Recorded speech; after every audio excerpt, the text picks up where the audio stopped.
ستاسو مخې ته یو ضروري پیغام راوستل غواړم. هغه دا دی چې مبارکه میاشت رمضان المبارک په اختتام باندې لګېدلې ده او هغه اختتام ته رسیدونکې ده، اخیری عشره پاتې ده. ستاسو درون خدمت کې عرض دا دی چې د لیلة القدر د هغې ضرور اهتمام مونږ وکړو او هر یوه شپه، بلکې د هغې دپاره مختصر خبره زه دا تاسو ته عرض کړمه.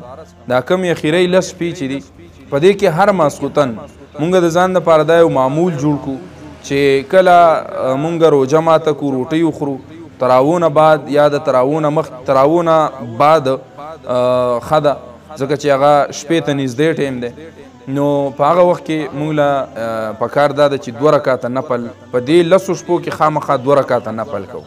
او بله خبره ده چې صدقه چې کوم نه هغه ورکو. که هغه مونږ په دغه ټیم کې چېرته جومات ته نشو وړی، مدرسې ته نشو وړی، په کور کې د هغې دپاره یو تیلی کیدو او په کور کې زنانو ته هم ووایو او خپلو وروڼو خویاندو ټولو ته دا بچو ته هم ووایو چې بچیا دا 10 روپۍ چې کوم نه 20 روپۍ، دا 10 روپۍ ما د خپل حساب سره د فقیرانو د حساب سره ما تاسو ته ووایي هغه 10 روپۍ 20 روپۍ که څوک 1000 ورکولی شي، 1500 ورکولی شي، 100 ورکولی شي. نو دغه پیسې هر ماسخوتن په دې 10 شپو کې مونږه هره یوه شپه مونږ ورکو. نو خامخا په دې 10 شپو کې یو شپه چې کوم نه هغه لیلة القدر راځي. نو یو شپه به پکې داسې راشي چې هغه به لیلة القدري، که مونږ نه یې پیژاندل نو هغه به پکې خامخا یو شپه راغلي. نو په هغې کې به الله تعالی مونږ ته ډېر زیات ثوابونه راکړي. په هغه دغه عبادت په مونږ ته داسې میلاو شي لکه د 1000 میاشتو نه زیات چې کوم دی تا عبادت کړی. نو زما محترمو عزیزانو یو دغه کار چې کوم دی دا لازمي وکئ.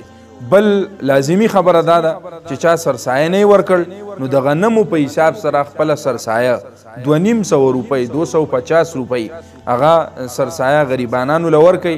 د دې اختر نه مخکې ورکئ.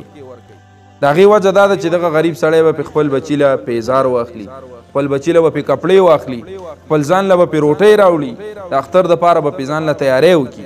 دا سرسایه یي د دې دپاره چې د یو غریب سره ته مدد وکړي، د یو غریب سره ته امداد وکړي.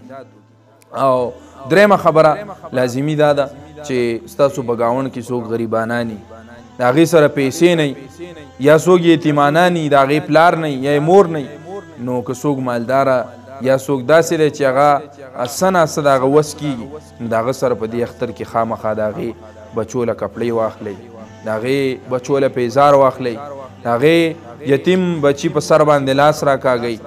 نو په دې باندې به الله تعالی موږ ته ډېر لوی اجر او ثواب راکوي. دغه مختصر شانتې پیغام مې ستاسو سره شریک کاو. دا د ټولو مسلمانانو سره تاسو شیر کوئ.